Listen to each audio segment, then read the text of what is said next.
بسم اللہ الرحمن الرحیم۔ السلام علیکم ناظرین، سلمان خان آپ کی خدمت میں گفتار چینل پر ایک بار پھر حاضر ہے۔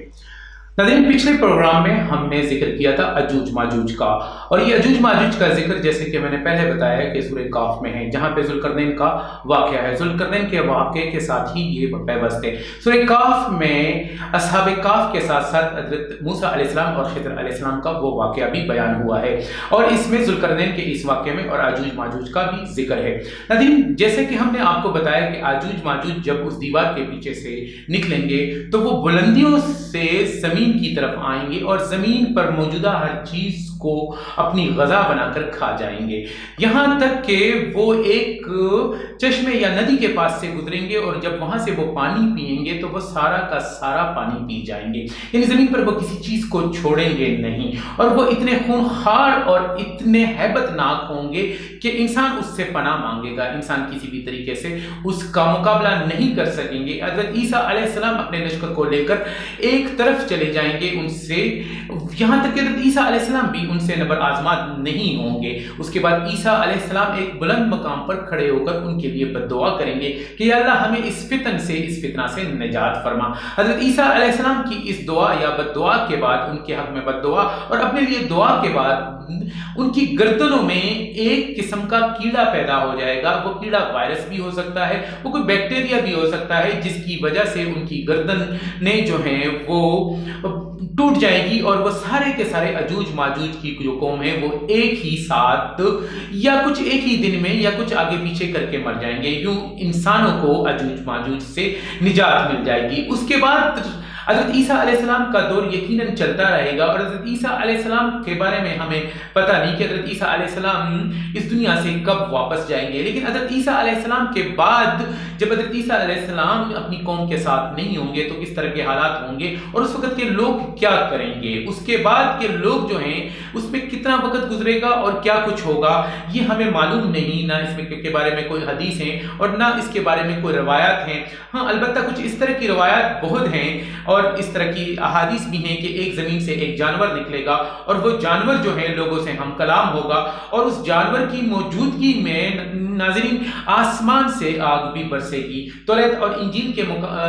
کے مطابق تو دو جانوروں کا بھی ذکر کیا گیا ہے کہ ایک جانور سمندر کی گہرائیوں سے نکلے گا اور ایک جانور زمین کا سینہ پھاڑ کر یعنی زمین سے نکلے گا۔ زمین سے نکلنے والا یہ جانور جو ہے یہ مکہ مکرمہ سے کسی جگہ سے نکلے گا، اور سمندر سے نکلنے والا یہ جانور کسی سمندر سے نکلے گا، اور یہ دونوں جانور جو ہیں اپنے آپ کو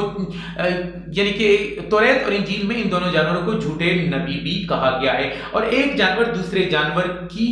خلاف بڑکائے گا یا اس کی حمایت کرنے کو بھی کہے گا۔ یہ سارے کے سارے روایت ہمیں انجیل اور توریت سے ملتی ہیں، لیکن جو ہمیں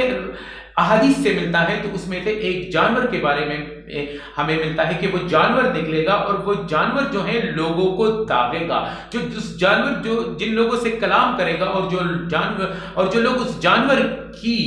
حمایت کریں گے یا اس کی طرف جائیں گے تو وہ ان کے پیشانیوں پر ایک داغ لگا کر چلے جائے گا، ان کو مارے گا نہیں۔ بعض روایت میں کہا جاتا ہے کہ ان کو زخمی بھی کرے گا، لیکن اس کے بعد وہ جو باقیوں کو وہ مار دے گا۔ تو اس طرح سے جو اس کے ساتھ یعنی وہ کفر کی طرف دعوت دیں گے تو جو لوگ اس کے ساتھ ہوں گے ان کو چھوڑ دے گا اور باقیوں کو مار دے گا۔ جہاں تک اجوج ماجوج کا تعلق تھا اس کے بارے میں ہمارے پاس بہت سی روایت ہیں کہ اجوج ماجوج کب آئیں گے، کیسے آئیں گے، یہ ساری کی ساری باتیں ہم جو ہیں پہلے ڈسکس کر چکے ہیں، لیکن ہم ان واقعات کو ان کی ترتیب سے بیان کرنے کی کوشش کر رہے ہیں کہ یہ کس طرح سے ہو سکتا ہے، کیونکہ ناظرین قیامت اس وقت تک نہیں آئے گی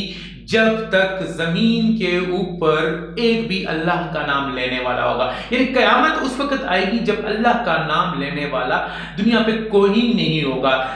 زمین سے، زمین کی خطے زمین سے، اس کرۃ الارض سے قرآن کو اٹھا لیا جائے گا۔ قرآن کو کس طرح سے اللہ اٹھائے گا وہ اللہ ہی جانتا ہے، یعنی وہ سینوں میں بھی باقی نہیں رہے گا۔ اللہ، اس کے نبی کا اور رسولوں کا نام لینے والا کوئی نہیں ہوگا، یعنی دنیا کو اپنی پہچان نہیں ہوگی، کسی شخص کو اپنے بارے میں نہ علم ہوگا، نہ اپنے ماضی کے بارے میں ہوگا، نہ حال کے بارے میں ہوگا، نہ اور وہ اپنی ایک ایسی زندگی گزاریں گے جو صرف اور صرف کفر پر مبنی ہوگی، یعنی ان کی باتوں میں، ان کے ڈسکشن میں کہیں اللہ نہیں ہوگا۔ آج اگر ہم اچھے مسلمان ہیں یا نہیں ہیں تو کسی بھی کام ہم اچھا کام کر رہے ہو یا نیک کام کر رہے ہیں تو ہم انشاءاللہ کہتے ہیں، الحمدللہ کہتے ہیں۔ اللہ تعالیٰ کا ذکر کہیں نہ کہیں ہوتا ہے، اذان کی آوازیں آتی ہیں، اور دنیا کا کوئی ایسا ٹائم کا کوئی ایسا سیکنڈ یا منٹ نہیں ہے جس میں اذان کی آواز نہ ہو، اللہ اور محمد کی بات نہ ہو۔ تو یعنی جب یہ ساری چیزیں ختم ہو جائے گی تو اس سے پہلے قیامت نہیں ہوگی، اور اس کے بعد سورج کا مغرب سے نکلنا بھی ہے۔ ناظرین، اگلے اور آخری پروگرام میں ہم آپ کو بتائیں گے کہ یہ واقعات کس طرح سے ہوں گے اور قیامت سے پہلے کیا رونما ہو سکتے ہیں۔ تو تب تک کے لیے اجازت دیجیے، اللہ حافظ۔